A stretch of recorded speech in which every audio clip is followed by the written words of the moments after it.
Yeah, that's the big dog hunt. Hello again, everybody. Welcome to another episode of Kallas and Marks with your host, Joe Staszak and Steve Kallas. We're coming to you live from the state of Florida, the new home of that Greek guy. What's his name again, Steve? That guy who played for Milwaukee, 10-time All-Star, and won a championship. And he's in. Giannis Antetokounmpo. Come Thank you. on, I still Greek can't get his man. name right. Drove by on the way to South Beach. I've shown my girls the Kaseya Center is where the Heat play. I'm like, that's the new home of the Greek Freak, and he's now with Miami. And then the draft happened the other night. Now I know a lot of those picks. They gave up. Milwaukee did um, to Campo for a boatload of picks, but they're all kind of backloaded into like 2030, 31, a couple swaps. Um, I think Miami made out well. The draft happened, and your thoughts on the draft. Kind of, it's not to me. It's not the same as it used to be. These young kids are going early because they're only staying a year or two in college, and some actually stay behind because they make more with the NIL. It's a little crazy these days. Well, you know what I say every year about the draft, but I want to read to you a quote from Jay Billis because when they were doing the draft, here's what Jay Billis said. He was the first one they asked, so what do you think about what's going to happen today? Blah, blah, blah, blah, blah. And here's what he said. Quote, you don't know who the winners are until years in the future.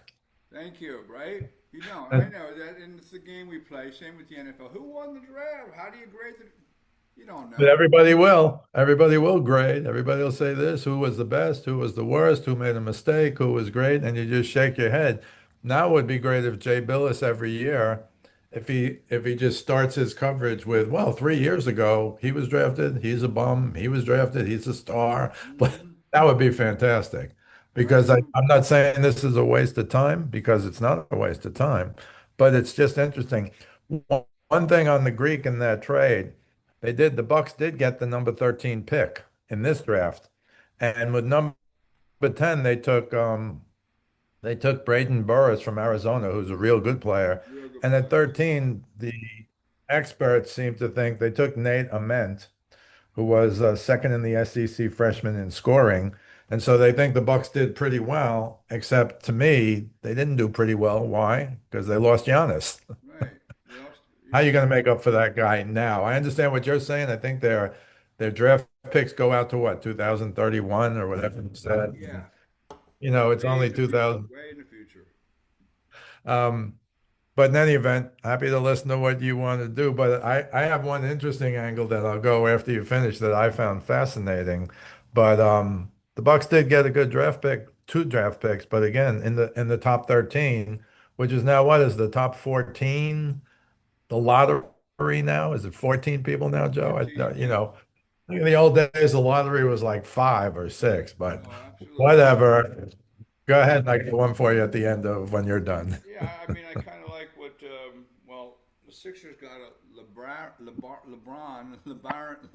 I can't even pronounce his name. Philin, a guard from Alabama. I had to dig deep to look into him, but I like what Oklahoma City did. They obviously needed some height. They're going to have to go up against Wemby. They took a 7-3 center, Ade Mara at number 12. They added a shooting guard, Bennett Sturts at number 16. I thought the Grizzlies did well. Um, they took Cameron Boozer for whatever that's worth. Obviously, had a nice career at Duke. Um, but the Wizards, I mean, they took. I don't know if he was the consensus number one because I think a lot of folks thought Cameron Boozer might go number one, but they took the guy from BYU, AJ Dabansa. I mean, a lot of people these we haven't seen a whole lot of. You know what I mean? It's not like they stick around for 4 years. And like you said, and Jay Billis said, you won't know for 3 or 4 years who did what. I know they're trying to get away from tanking and they're making rules different. To kind of avoid that. The NBA is a little bit of a mess with we started with load management and all that, but it's going to be interesting. Knicks, I don't believe had a. The Knicks have a pick in the first round. They gave up a lot for Mikhail Bridges. I'm not sure when they'll have a first round pick. They're like the Rams a few years ago when they won the Super Bowl. 2031, I think. Yeah, the Rams had won the Super Bowl and didn't have a first round pick for like the next 4 years because they wanted to win now. But they won. They But they won, won. and that's all that matters. Live for the now. If you're always playing for the future, you're never going to collect. You're never going to cash in now. And the Knicks did. God bless them. And they deserve it. So, it might hurt them a Well, little let me bit. just say about the Wizards, because they did get AJ DeBansta with the first pick, but they also have Anthony Davis. He's going to be lost in Washington, I think. Yep. Uh, and apparently they're going to give Trey Young a long-term contract. That's not bad. That's That's not not a bad bad at treat. all. It could be, Washington. I was The interesting thing I wanted to bring up, because I did not know about this until I think it was Wednesday. Um, so Dusty May, who won a national championship, he's the coach of the Dallas Mavericks now. Yeah. And they picked three guys from Michigan in the first round. I think it was the first round, all three of them. They took the guy I liked, I think you did too, Yaxel Lendeborg. Yeah. He was a good player. He was hurt a little bit, but they got Ade Nara and they got Morez Johnson Jr. They got three Michigan guys with the Michigan coach. Right. Well, the Nova Knicks, the Michigan Mavericks, Michigan The Mavericks, Michigan baby. Mavericks, that's good. Michigan Mavericks. You're the first guy to name that, I'm sure. So we'll see. But yeah, I thought that was interesting. Well, you go with the guys who brung you. You know what I mean? And those guys, they're not young. Those guys look how they acquired that team. They went out and basically got new guys out of the portal, put a team together, won a title. Let's take them to the pros and see what we got. And you know about LaMelo Ball to the T-Wolves. I think the T-Wolves are a factor next year. Although they got rid of Julius Randle, he's on the Brooklyn Nets. I feel Yeah, bad for him. I I feel know. bad for him. Going to Brooklyn, that's a little rough. And Naj Reid, of course, is going to the Hornets, but he was a big favorite in Charlotte. I'm sorry, he was a big favorite in Minnesota. So we'll see. It's a business, as they say. It's a It's business. business. Yeah, Minnesota's doing them what they can to get over the top. They have Ant Edwards there, and They're in the wrong conference. they're in the wrong conference. Is correct. Even Shens is coming back off an Achilles tear. So it's tough to say. The Celtics. What do you think of anything the Celtics didn't do? Look, they I took think an it's more early, they about took an Jalen. early exit, but I thought. Look, I picked them to win the whole thing. Early, like before the playoffs started. I thought the Celtics might be, with Tatum back, but man, they tanked against the Sixers and never be heard from again, at least for a while. I think it's more about Jalen Brown. The GM now, the guy who was at Butler for those 2 years, he went to the Final Four or Yeah. something.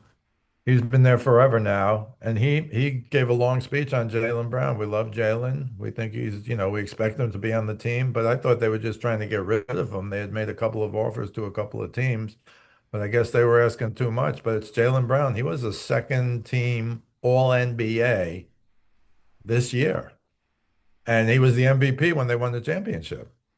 And he did a lot of stuff without Tatum till Tatum came So back, what's of the issue course. with Jalen Brown? Because I know a couple Celtics fans wouldn't mind moving him either.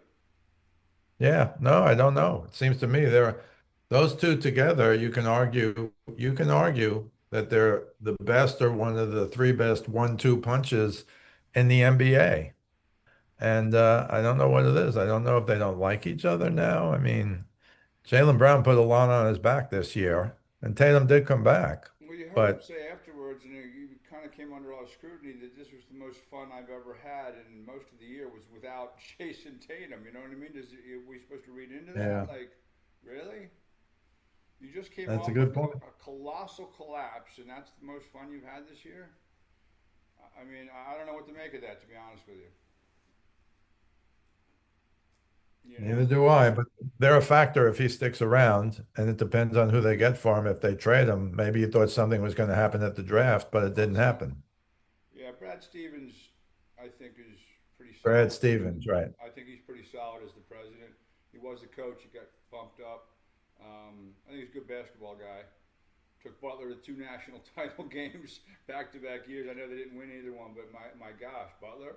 So he put put a Celtics team together that won a title, so he's got a nice resume. And he's not going to do anything impulsive, but they usually end up okay.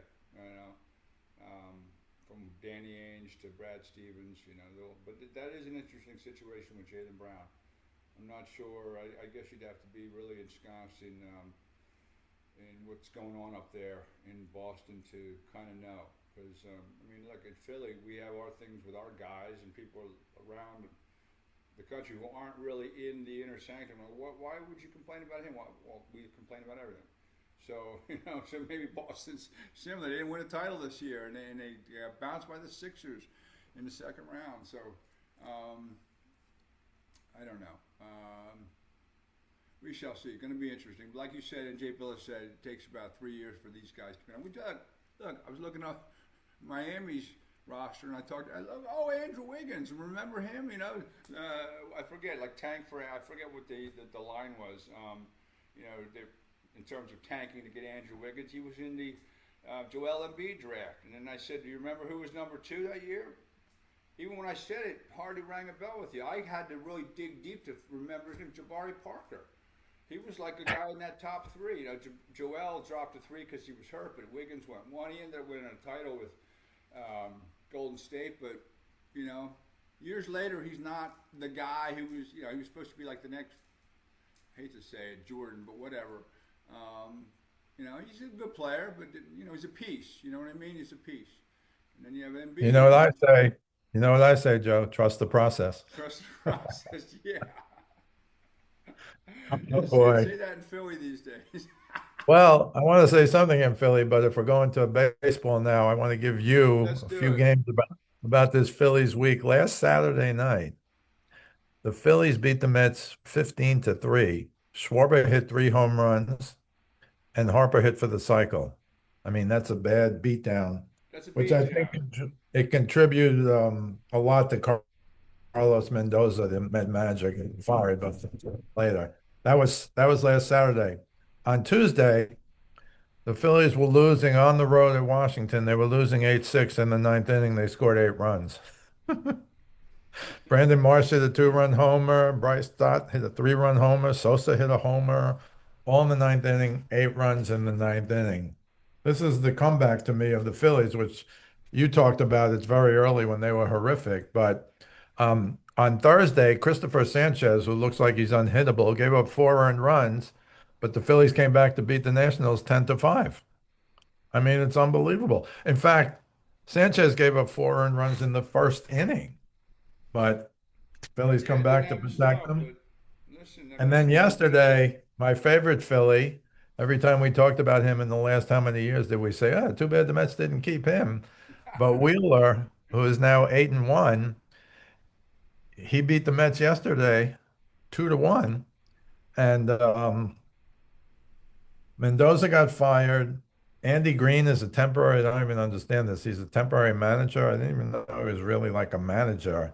But Mendoza from last June till 2 nights ago was with the Mets was 72 and 101. So I think most Met fans, I'm not one, but most Met fans are going, well, it took you long enough. But what about the other guy? What about the analytics guy, the Stearns guy David who's missed Stearns. everything? And the first time Mendoza showed up, the Mets made the playoffs, which was a little bit of a surprise. But last year, it was shocking that they didn't make the playoffs. And this year, again, they're now 34 and 48. Are they making the playoffs with a new manager in the middle of the year?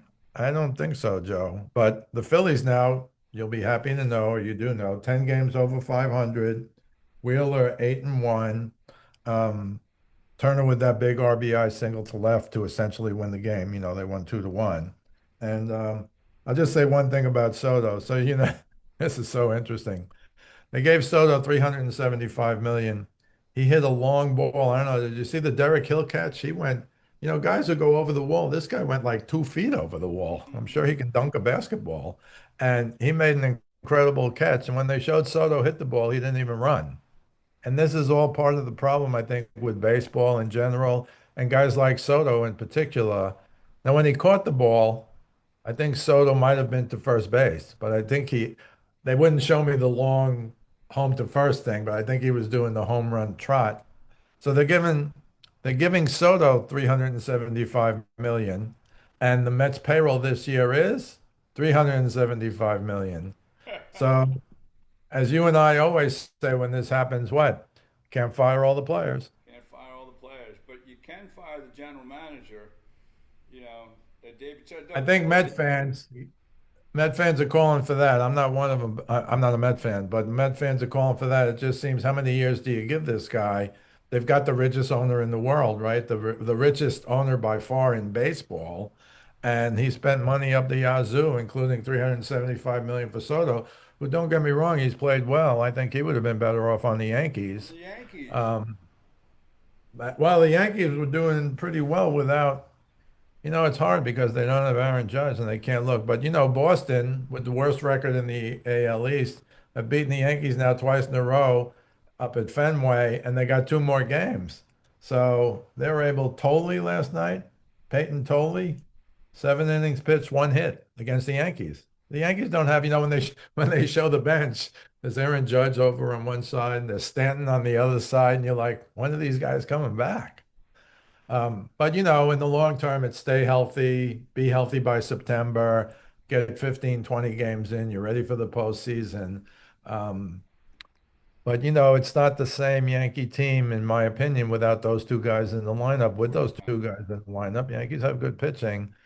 Um, but we'll see what happens. But the Red Sox beat them two in a row, so those Red Sox fans in Fenway are super happy. But they're pretty bad. I mean, Yeah, their record is like the Mets. Judge Their is record is 34 and 46.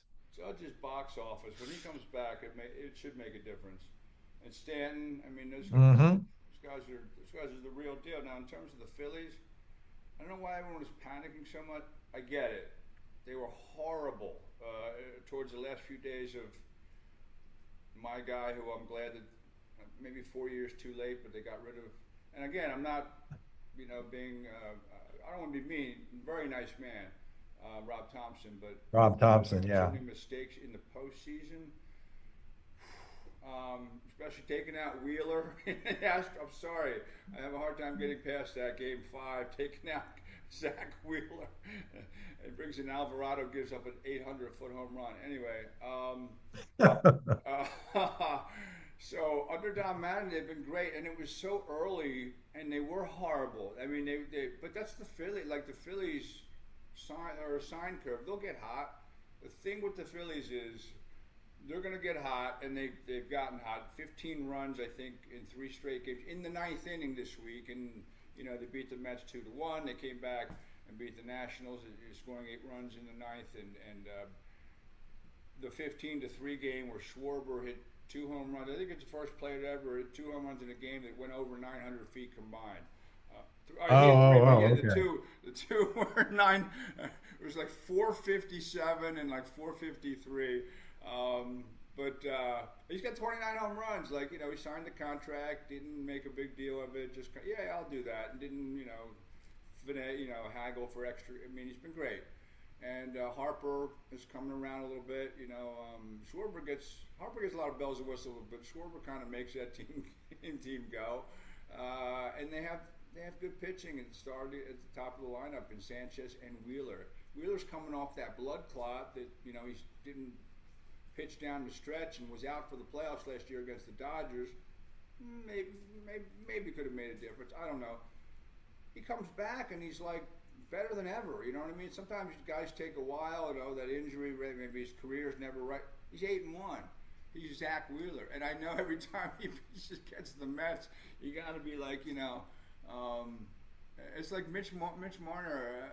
Watching him go crazy in the playoffs, the Toronto Maple Leafs have got, you know what I mean? Like they get rid of a guy after 5.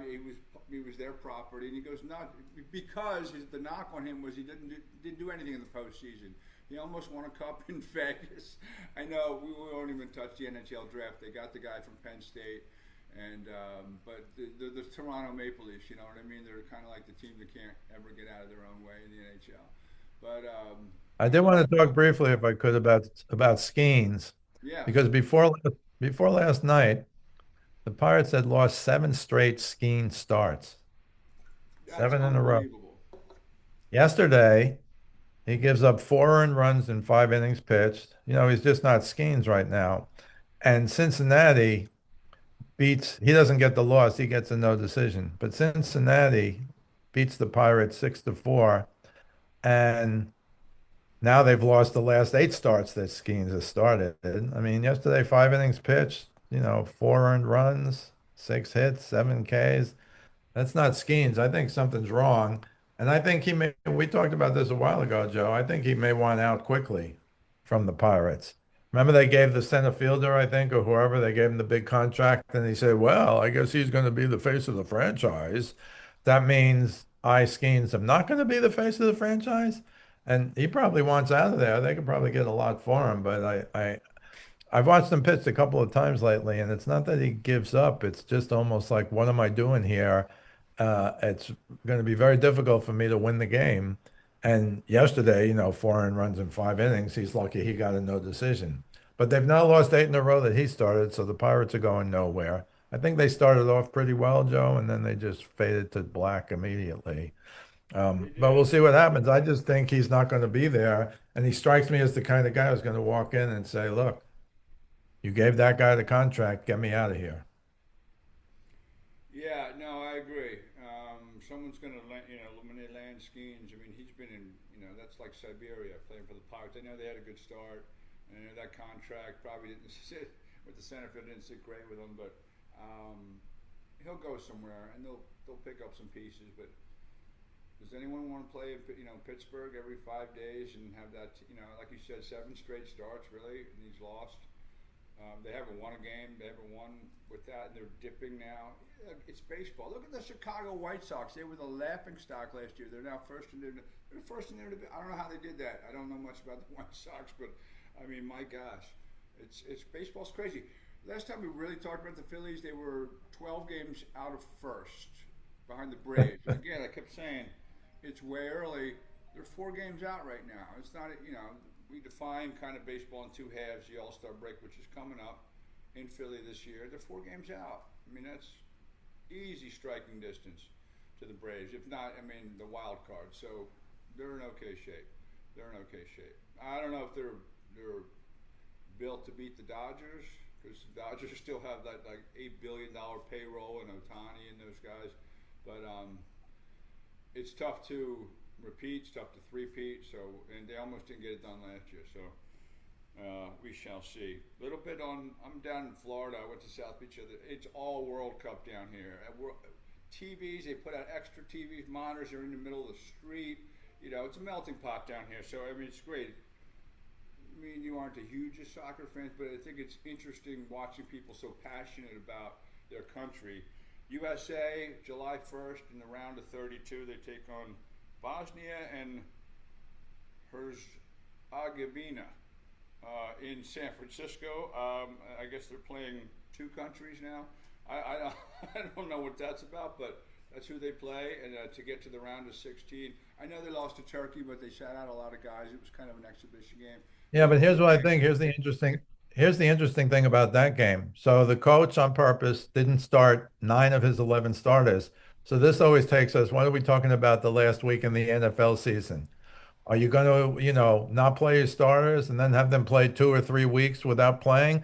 So part of the knock on doing that was those guys who didn't play, who are starters, literally won't play for 3 weeks between the last time they played. Now, they didn't have to win this game. Had they beaten Turkey, it would be the first time ever that the U.S. men has won 3 games in a row.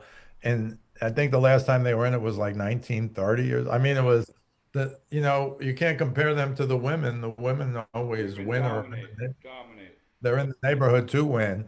But here, I'm just not sure how that works because it's the same analysis as are you not going to play your guys in the NFL final game because you've clinched your number 6 seed or your number 2 seed or whatever. So I think it's interesting. I don't really know how to analyze it in soccer. Yeah, I don't. Um, I don't. Yeah, football's kind of they're going to be fresh. They're going to be healthy. Their best player is back. Pusilic, yeah, they're going to be back. And so we'll see what happens. But I thought it was interesting. He pretty much, I don't want to say benched, but he pretty much didn't play 9 of his top 11 players. So we'll see what happens with that. And of course, that's the old, if they lose, they're going to be in trouble. Why Yeah, didn't you well, play those guys? They Ross, it's weren't hard because ready. They hadn't played in 3 weeks.